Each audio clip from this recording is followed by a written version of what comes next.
Hey,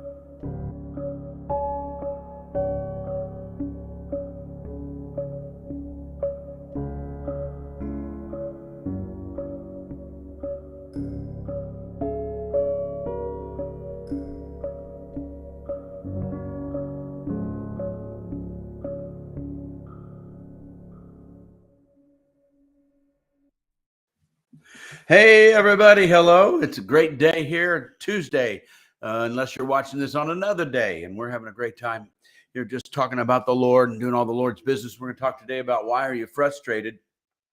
I'm not saying you are, but if you are, and a lot of people get frustrated in their Christianity because they have these expectations of how God's going to work, and they just can't figure out what's going on, what is happening. Why do I pray and I go this way and I go that way and I try this and I try that, and nothing seems to happen. I just and I'm trying. I'm going to church. I'm hopefully you're tithing, you're giving, you're praying, all the things. I'm doing everything I know to do. And that's the important thing. I know everything I know to do, but nothing's changing or not coming through for me. And so we want to talk about that. It's hard to figure out when you get almost blinded by your religion. You can't figure out exactly what's going on. And so I want to talk about it. And I want to go to the part where Jesus then goes to the temple. We kind of know that it's sort of a Palm Sunday sermon sometimes, and then it kind of turns into an Easter sermon sometimes. But it's so theologically thick, of so many things when he goes into the temple. The famous, part where he goes in and turns the tables over, and and in John, the book of John says he made a whip. That would have been good to see, and all the things. And he goes and turns the table, the money changers. A lot of people don't realize they probably even had animals in there, cattle, and they don't think of that. I don't think they realize the noise, the crowds, how was they kind of picture it. I think Jesus going into the temple, and it's like their church they grew up in, First Church or the whatever down the street that they grew up in. It's probably like that. I like that, when it says that Peter and John went to pray in the book of Acts, and or when the Pharisee and the tax collector go in to pray in in the parable of that. And we as Christians in our day, we think, well, he went to the prayer meeting, and then we picture in our head the prayer meeting, what it was like. And we see a prayer meeting, and we go in, we think, well, there's a lot of Jewish people on their knees with their hands folded, and maybe they have a bench or a chair or whatever, and it's quiet, and they have some soft organ music playing in the background or whatever, and or a violin or something. And it wasn't like that at all. It was a very, very crowded, loud place. Loud prayers. The people prayed loud. They prayed openly, loud prayers. And you could, if you were close to a person, you might even hear what they're praying. And so it was very loud, very crowded. And also then the sacrifices at that time were going on. And so they'd have those. And so that was a very dramatic thing to see the blood sacrifices happening.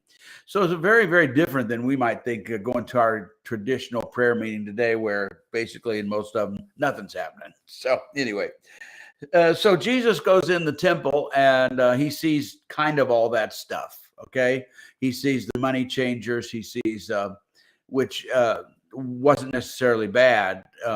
You needed to change your money if you came from another country or another region and you didn't have the money of the temple money, and you wanted to give temple money, but the money from the Roman money or whatever money wasn't any good. You'd want to change it so it was good for the temple. But the problem is they were cheating them. They would charge them money for changing their money. You've ever done that in another country? You want to change the money, the currency, and then they charge you a rate to change the money. They do that. The sacrifices, they cheat. A lot of people, it's not well known, but in some cases they let you know that you'd give your sacrifice over here, and you'd think, okay, they're going to sacrifice whatever I gave, whatever animal, whatever bird I gave. And a lot of times they would cheat, and they'd go take it, and you'd think, oh, there's my sacrifice. And they'd bring it around to the other side and resell it again. So you didn't get your sacrifice. your sacrifice got sold, and again, to the people who didn't have one. Some people just brought money. They didn't have a sacrifice. So here you brought your 2 birds in, 2 doves in, and gave, and you're waiting, oh, my sins are going to be forgiven by what I brought. And those your particular ones never get sacrificed. They get brought around and resold. So, that's corruption. So just all kinds of things are going on there that we don't realize probably. So anyway, I want to talk about your frustration, though. I want to say hi to some people, Darren and Nathan and Megan and Lance and Stan. Nice to see all you today as people are coming in. So here's the picture, and I want to turn it into, of course, why are you frustrated? Because we're not going to talk about the Jewish religion. So Jesus comes in, he looks at the temple, he sees all the things going on, and he leaves. And then the next day he comes in again. Now, the important part is what he does at that. And I'm looking from the Gospel of Mark. It's just one of the favorite ones. And you remember he comes back and he sees a fig tree off in the distance, and he's hungry. And that's probably a prophetic moment there. Jesus was hungry, and oh man, that is that's hitting me right now. That is so prophetic. Jesus is hungry, so he goes to get something to eat off the fig tree, and what does he find? No fruit. Isn't that just religion today? We get so confused. You don't know how many times people are telling me, people don't want God. Don't go over there to the unchurched. Don't even try. People are not hungry. People don't want God. They don't want this. They want short services. They just want to watch online. But here, I like that. Here's Jesus. He got everything. And Jesus was hungry as he goes to the temple, and he sees a tree without fruit, and he curses the tree, the fig tree, right? And that's it. It's done for. Then he goes into the temple and does all that we just talked about. And he turns over the tables and he does all that stuff. And then he says, my house will be a house of prayer for all nations. Well, that's an important line, because it wasn't for all nations. They had the different things, and the foreigners and the women had their own place. Just a big mess, the way they had all their traditions and everything. And so then when he comes out, that's where they decide to kill him. There they start plotting to kill him. And they come out and they notice then, as they go out, the disciples goes, hey, look, the fig tree you cursed, look, the fig is withered, dead. It's withered, dead. And so that's the little passage. And what does that happen to do? What could that have to do with your frustrations? See, so here's the temple going on. Now Jesus goes in and turns the tables over. He's really upset by what he sees. You'll notice that the disciples who are with him, they'd have to be with him, or else we wouldn't know what he did, right? We know what he did because they're telling us what he did. But they don't seem to be upset. They don't seem to be comprehending. They don't understand the fig tree. They don't understand anything about it. You know why? Because what they saw when they went in the temple seemed perfectly normal to them. It's what they've been seeing. See, their religion seemed normal. They were comfortable with it. It only bothered Jesus. And so how do we figure out what is Jesus trying to tell them? He just an angry prophet, an angry Messiah, just goes, I'm just angry. I'm just mad at everybody. No, the only way we can figure it out is to look for the prophetic moments. And one of the prophetic moments is, of course, him turning all the tables and the money changers and driving out the animals and all that stuff. But there's a prophetic moment that is even clearer, and that's when he curses the fig tree, and he curses it because it's not bearing fruit. And so it's a tree that should have fruit, or a bearing fruit, and he curses it and it withers. Okay, so he's hungry and he can't eat. And so we get a prophetic picture there of what's really going on. Okay. Now, how does that apply to you? All right. How does that apply to you? Well, so many people are trying. They're like the disciples. They're going into the temple. They're going to church, reading their Bible, trying to be good Christians, and we want to call it that. they're trying to be good Jews. They go into the temple. Everything looks normal to them because it's normal, Judaism, what they grew up with, all the stuff, that they see, and it's not bothering them. It bothers Jesus, but it doesn't bother them that we can tell, right? They're trying to figure out everything. And so that's how it is with so many people. They're not bothered by anything. And so a person sometimes like myself, I'm trying to say this and be prophetic myself and say, this is not right. We need to change that. And we need to go this way and that. And people just look at me like, what are you talking about? What are you talking about? You're trying to turn over the tables and you're, what? Because they're so blinded by it. And so here you're frustrated. You're doing everything. You're participating in your church, reading your Bible. Hi, Mark. And all the things that you're doing. And you think, why are my prayers not being answered? Why am I not moving forward? Why am I not seeing the glory of God? Why not seeing the participation of God activities in my life like I would like to? Well, here's what you got to see. Here's the prophetic of the moment is Jesus is looking at what bears fruit in your life. And we're trying to get him to bless. Listen, we're trying to get Jesus to bless non-fruit bearing activities, non-fruit bearing things, non-fruit bearing everything, non-fruit bearing church, non-fruit bearing worship, right? We want him to bless. We go to a church where there's worship is non-fruit bearing. It's just song service. I check it out sometimes online. I hear it and I think that's really, really, hi Beth, that's really, really good music, but it's not fruit bearing music. There's no anointing in it. And I see people jumping up and down. They all look happy, but you could flip over to, I don't know. I don't want anyone to name somebody. Flip over to some secular artist where, they got a great band and they got lights and they got big crowd and they start singing and everybody's jumping up and down and got their phones up like this and shouting and everything. And then you flip back over to they're Christian when they're jumping up and down. They got, it's great. It's fun. It's great music, great message, better than the other worldly message, right? But is it bearing fruit? Is it changing lives or entertaining lives? Does it feel good? Great. And I'm not saying it's bad, but we're trying to say, hey, it's so great. Why are things not changing in my life? Why are not things changing in the world? Why are things not changing in my church, in my marriage, in my home? Well, we're frustrated. We're like, I'm worshiping. I'm going to that worship. I went to the worship conference. I went downtown. I went downtown Kansas City to the worship and I went to the conference, or I went to the stadium or whatever. I did all those things. And what's different now after you went than now? I mean, it's the same. And you're frustrated, like, I'm doing everything I know to do.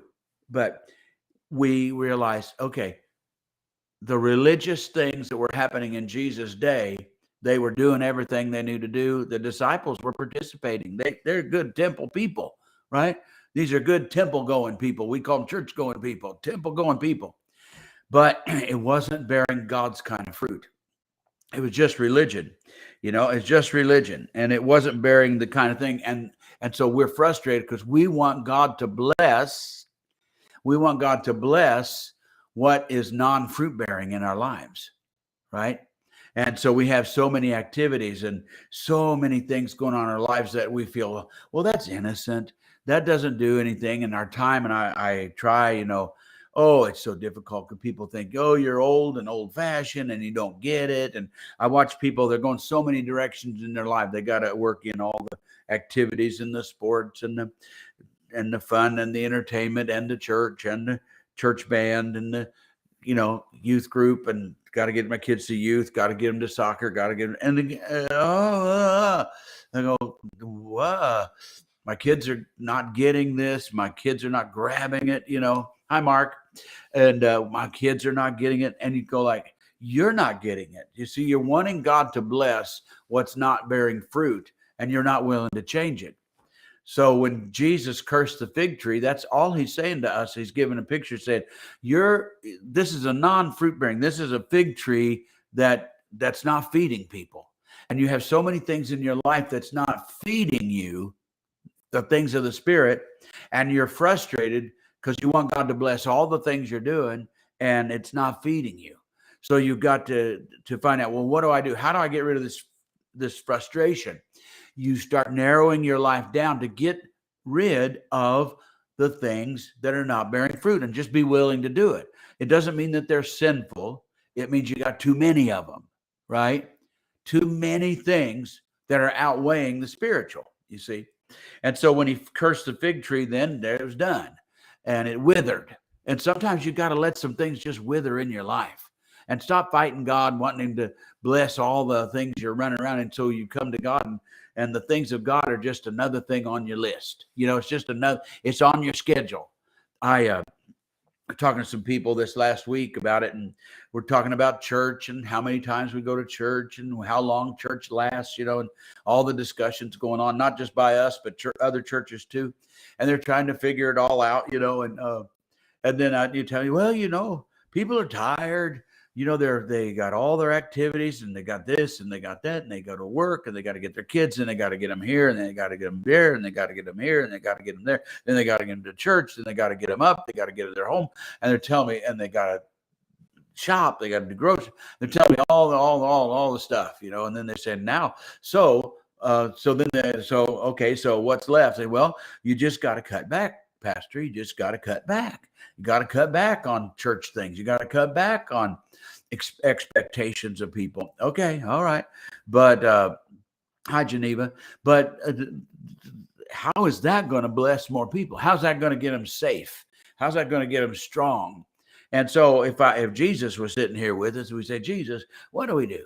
What do we do with all this activity? I think, what would Jesus say? He'd say, listen, go back and tell them to let some other things wither in their life. Don't let church wither. Don't let worship wither. Don't let the word of God wither. Don't let the sermons wither. That's not what you want to wither in your life, but that's what's happening. What's happening is people are cutting out church, cutting out the length of church, and then to even make it worse, which I'm trying, I'm trying to tell this to people. They just, you know, you ever heard the phrase one ear and out the other? It's not even going in one ear, right? I'm trying to tell them that you don't understand what's happening in the church world.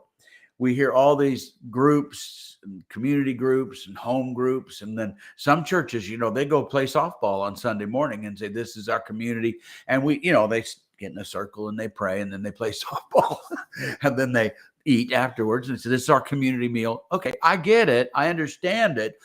I'm not saying it's sinful. I understand it. But I say, listen, we're catering to people's lack of hunger.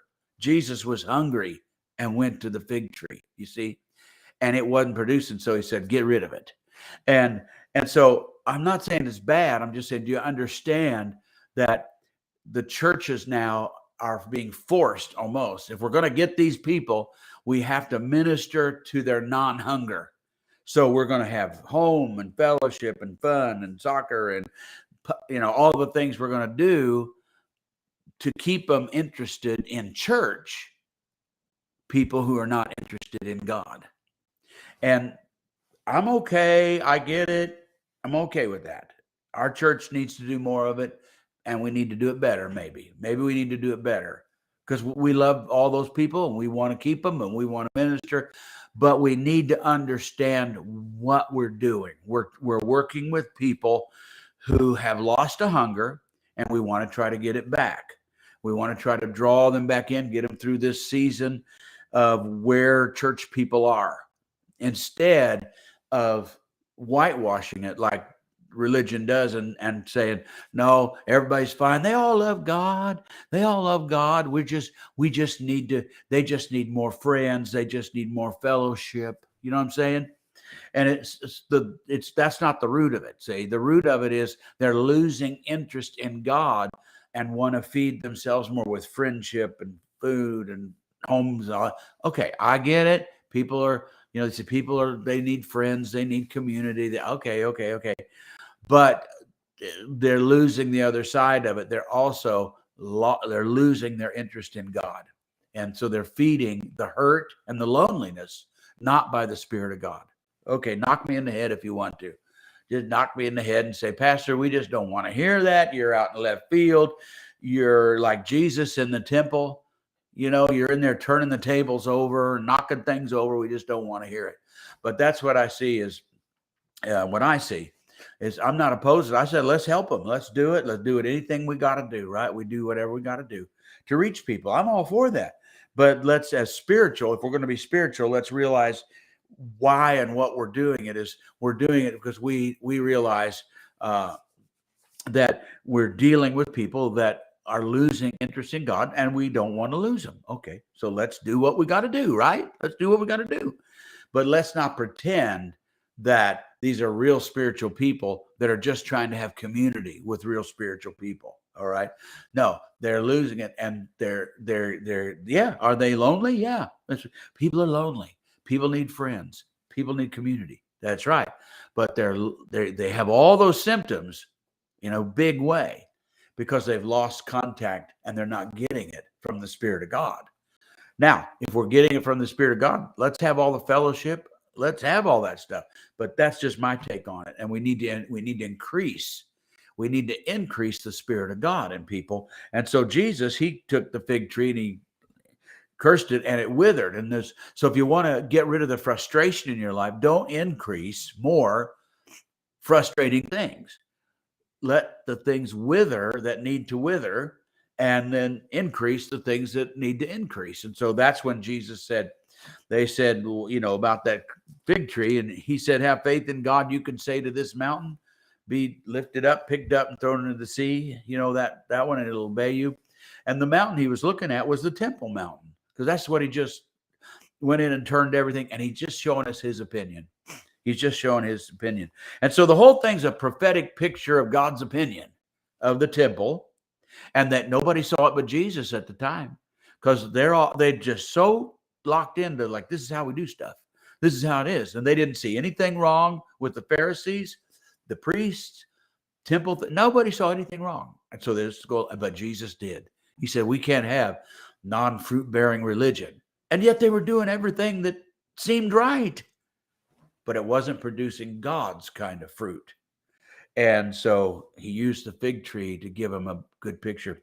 Today, I hear all kinds of people saying, I'm prophetic. Pastor Steve, I'm prophetic.